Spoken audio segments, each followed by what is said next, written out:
Our phones are our lifelines. We check them constantly.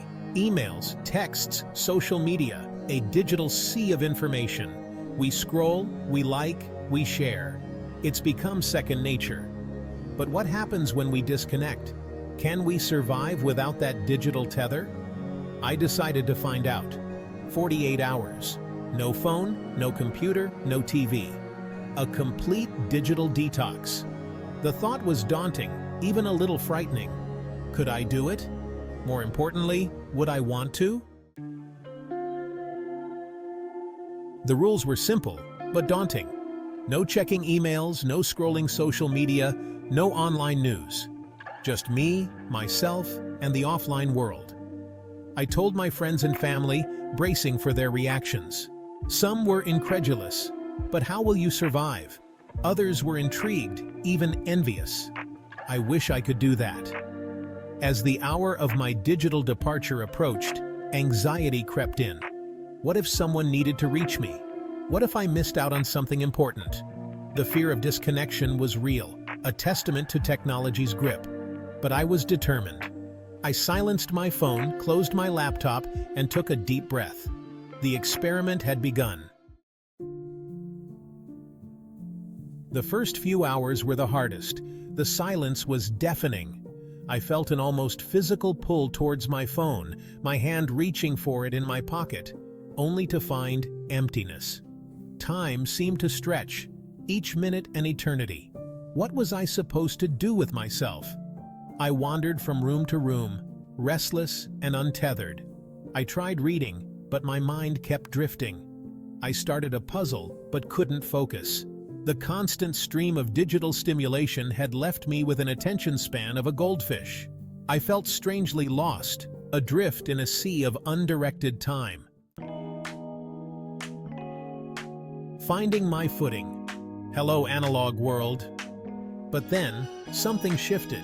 As the initial panic subsided, I started to notice things I hadn't before. The way the sunlight streamed through the window. The sound of birds singing outside. The feeling of the breeze on my skin. My senses, no longer bombarded by digital noise, began to awaken. I dug out an old sketchbook and started to draw.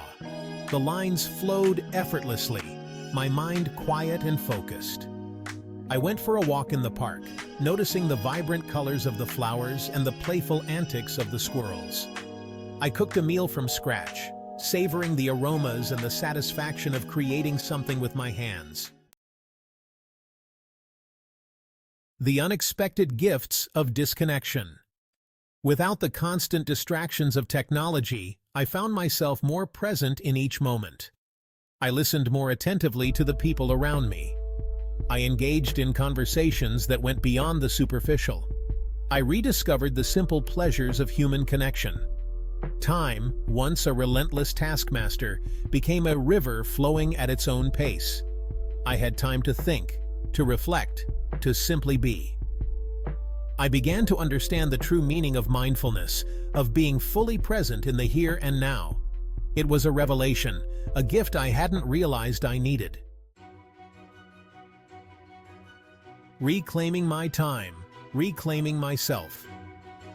As the 48 hours drew to a close, I felt a sense of accomplishment. I had faced my digital dependence and emerged on the other side. I had proven to myself that I could survive, even thrive, without being constantly plugged in. More importantly, I had rediscovered parts of myself that had been buried under the weight of the digital world.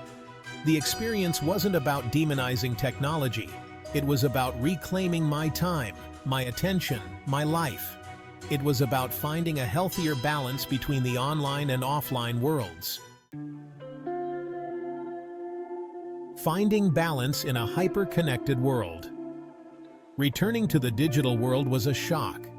The constant notifications, the endless stream of information, it was overwhelming. But I was armed with a newfound awareness, a determination to not let technology rule my life. I set boundaries, creating tech-free zones in my day.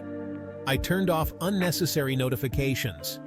I made a conscious effort to be more present in my interactions, to put down my phone and truly connect with the people around me. The 48-hour experiment was over, but its lessons stayed with me. It was a reminder that the most meaningful experiences in life happen offline, in the spaces between the pixels. It was a call to reclaim our time, our attention, and our humanity in an increasingly digital world. It was a journey back to ourselves, and it was worth every unplugged minute.